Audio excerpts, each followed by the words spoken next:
Alors pour développer un projet commercial, il va falloir prendre en compte plein d'éléments possibles. Développer un projet commercial, ça peut être l'objet d'une activité que vous allez faire, et donc il faut prendre en compte plusieurs choses. La première chose, il va falloir identifier quels seront les acteurs du projet. Donc pour ça, il y a un outil qui s'appelle la matrice RACI et qu'on verra lors d'une prochaine vidéo.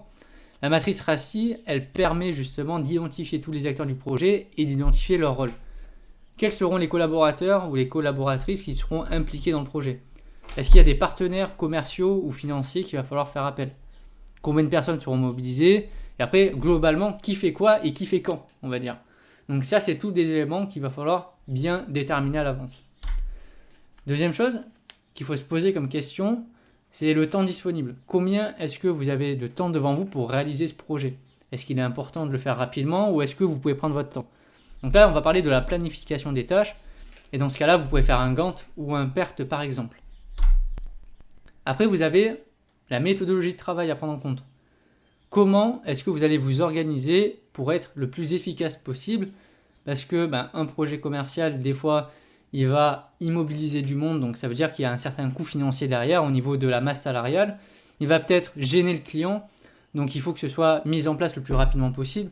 Donc à un moment donné, il va falloir réfléchir à une méthodologie de travail qui soit ultra efficace.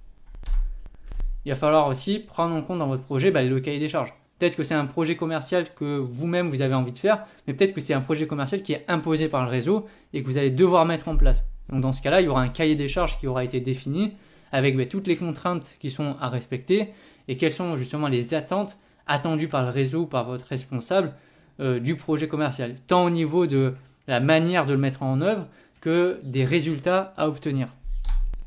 Et enfin, bien sûr, quels sont les objectifs à atteindre?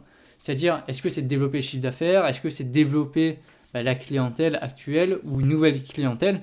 Donc ça dépendra bien sûr du projet.